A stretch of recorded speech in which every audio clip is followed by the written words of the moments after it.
Hello friends, स्वागत है आपका हमारे चैनल सफलता का डबल। और आज है 23 मार्च 2021। आइए देखते हैं कि करंट अफेयर का हमारा पहला क्वेश्चन क्या है। तो आज का हमारा पहला क्वेश्चन है, गांधी शांति पुरस्कार 2020 से किसे सम्मानित किया गया है। तो गांधी शांति पुरस्कार 2020 से सम्मानित किया गया है बंग बंधु शेख मुजीबुर रहमान को। किसे? बंग बंधु शेख मुजीबुर रहमान को। बंग बंधु शेख मुजीबुर रहमान से अनेक बार परीक्षाओं के अंदर क्वेश्चन पहले भी पूछे गए हैं और लगातार संभावना बनी रहती है कि इनसे क्वेश्चन कहीं पर भी किसी प्रकार का पूछा जा सकता है।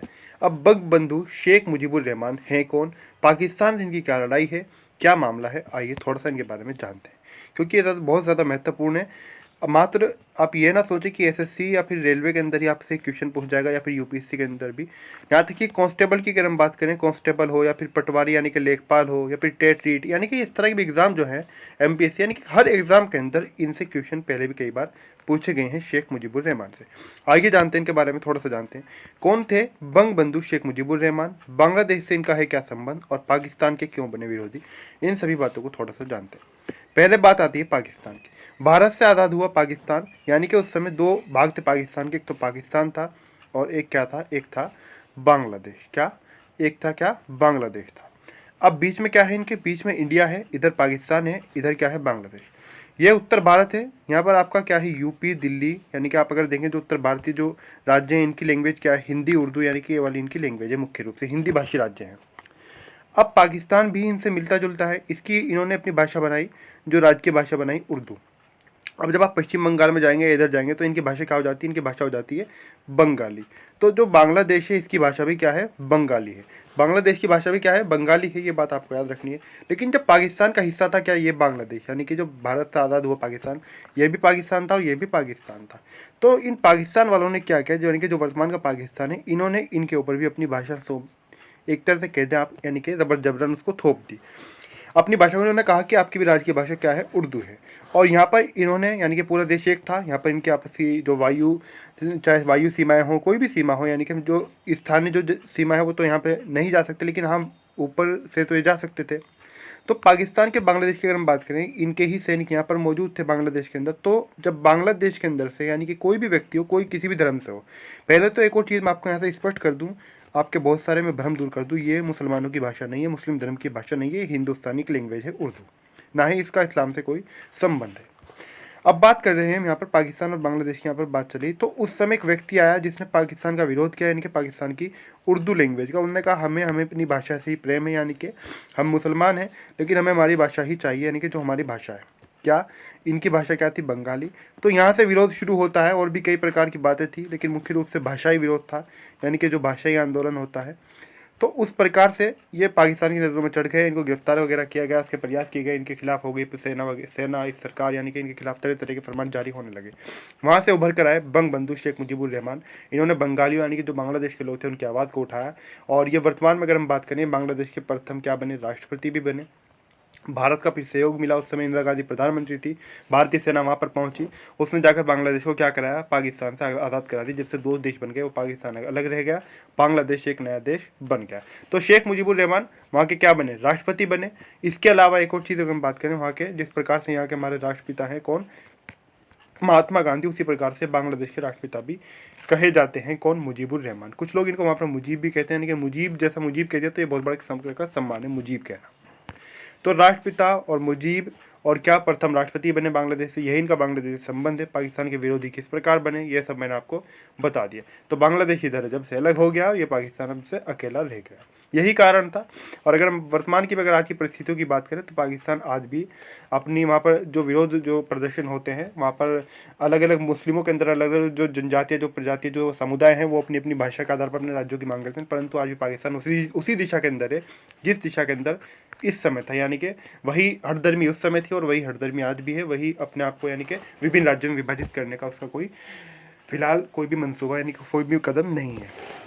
आगे बढ़ते हैं। यहाँ पर शेख मुजीबुर रहमान की बात हुई, पाकिस्तान के बारे में भी बात की हमने, थोड़ा सा पाकिस्तान और बांग्लादेश के इतिहास के बारे में भी जाना। आप में से बहुत सारे तो स्टूडेंट ऐसे होंगे जो इस बात को नहीं जानते भी होंगे। अब बात करते हैं हम किसके बारे में, शेख हसीना अब्दुल हामिद, जो हमने विकल्प मिले, इनके बारे में बात करते हैं।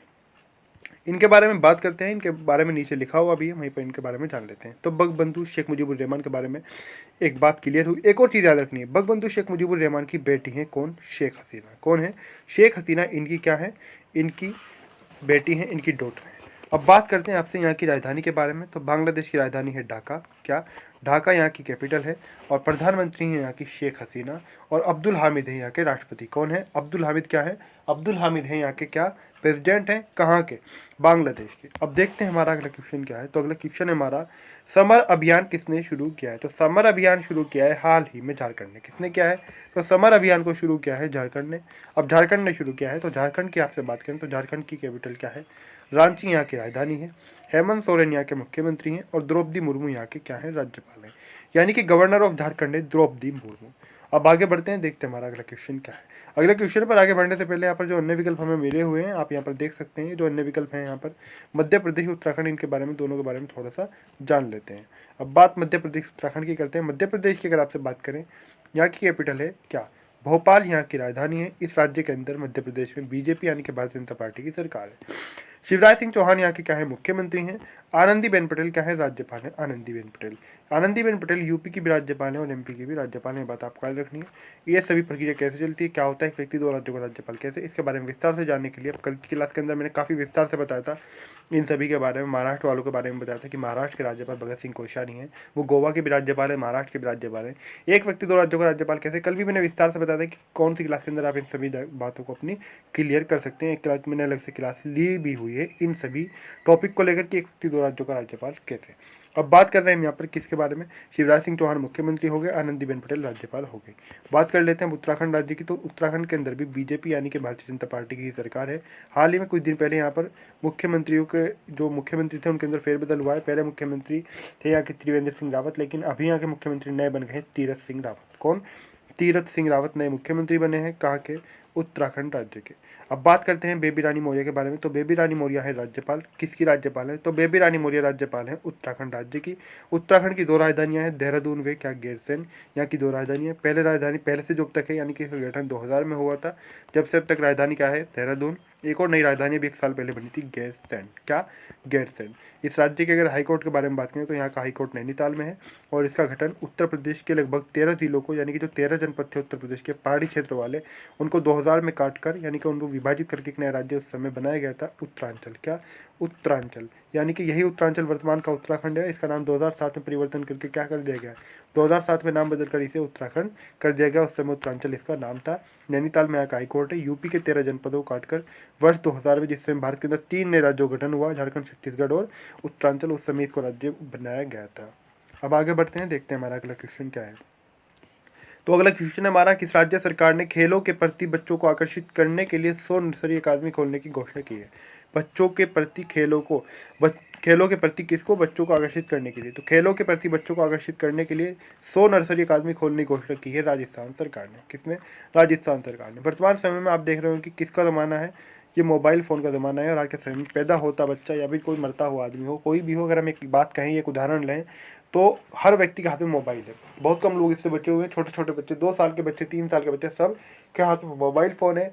इसी प्रक्रिया को रोकने के लिए, यानी कि बच्चे खिलौनों से दूर होते जा रहे हैं। मेन टारगेट है बच्चे जो खिलौनों से दूर होते जा रहे हैं। तो खिलौनों से क्या होता है? बच्चों का मानसिक विकास होता है, बच्चों का कई प्रकार के बच्चों के विकास होते हैं खिलौनों से। तो खिलौनों के प्रति उनका लगाव फिर से जोड़ने के लिए, इसीलिए ये नर्सरी अकादमी खोलने की घोषणा की गई है। तो इसे राजस्थान ने खोलने की घोषणा की है। राजस्थान की बात आपसे करते हैं। राजस्थान की राजधानी है जयपुर। क्या? जयपुर यहाँ की राजधानी है। और इस राज्य के अंदर आईएनसी यानी कि इंडियन नेशनल कांग्रेस पार्टी की सरकार है। बात यहाँ के अगर मुख्यमंत्री के बारे में करें तो मुख्यमंत्री हैं यहाँ के अशोक गहलोत। राज्यपाल यहाँ के कलराज मिश्रा। कौन? कलराज मिश्र राज्य के राज्यपाल है। पाकिस्तान से भी एक बार और यहाँ पर क्वेश्चन बनता है, क्योंकि राजस्थान सीमा बनाता है पाकिस्तान के साथ में। जिस प्रकार से नेपाल से क्वेश्चन बन जाता है उत्तर प्रदेश के अंदर, यानी कि देश के किसी भी हिस्से में नेपाल से यहाँ पर संबंध है, नेपाल सीमा बनाता है बिहार के साथ में, यूपी के साथ में इत्यादि। तो नेपाल के साथ में कौन कौन सीमा बनाते हैं? यूपी बनाता है, बिहार बनाता है। इसी प्रकार राजस्थान, पंजाब, जम्मू कश्मीर किसके साथ सीमा बनाते हैं? पाकिस्तान के साथ में। अब बात यहाँ पर अशोक गहलोत की हुई, कलराज मिश्र की हुई। आगे बढ़ते हैं, देखते हैं अगला क्वेश्चन क्या है। लेकिन विकल्प में मिले हुए हैं यहाँ पर पश्चिम बंगाल और दिल्ली, इनके बारे में थोड़ा सा जानते हैं।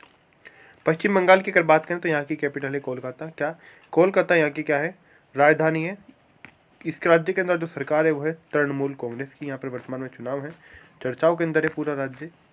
तो यहाँ की मुख्यमंत्री है ममता बनर्जी।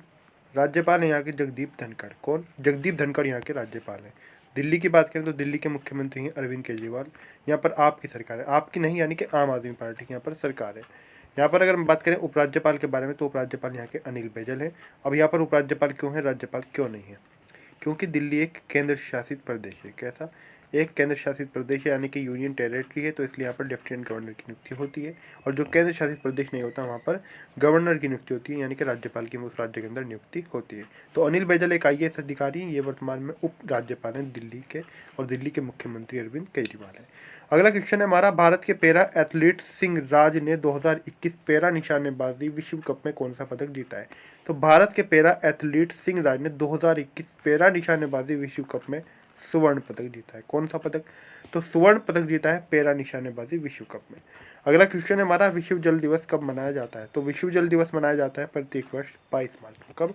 प्रत्येक वर्ष 22 मार्च को मनाया जाता है विश्व जल दिवस। जल के प्रति जागरूकता, उसके संरक्षण के लिए, उसको बचाने के लिए दिवस मनाया जाता है। अगला क्वेश्चन है हमारा, रक्षा मंत्रालय की वेबसाइट मिलिट्री डायरेक्ट के अध्ययन के अनुसार दुनिया में सबसे ताकतवर सेना किस देश की है? तो दुनिया में सबसे ताकतवर सेना जो है वो है चीन की। किसकी? चीन की, यानी कि चाइना की। देखिए, रक्षा मंत्रालय की वेबसाइट का भी आपको नाम पता चल गया। तो रक्षा मंत्रालय की वेबसाइट है क्या? मिलिट्री डायरेक्ट, इसका नाम है क्या? मिलिट्री डायरेक्ट के एक अध्ययन के अनुसार ये बात सामने आई है। किसके अध्ययन के अनुसार? मिलिट्री डायरेक्ट के एक अध्ययन के अनुसार। अब चीन की अगर आपसे बात करें तो चीन की राजधानी है बीजिंग। क्या? बीजिंग यहाँ की राजधानी है, और यहाँ के जो राष्ट्रपति हैं उनका नाम है शी जिनपिंग। कौन? Xi Jinping.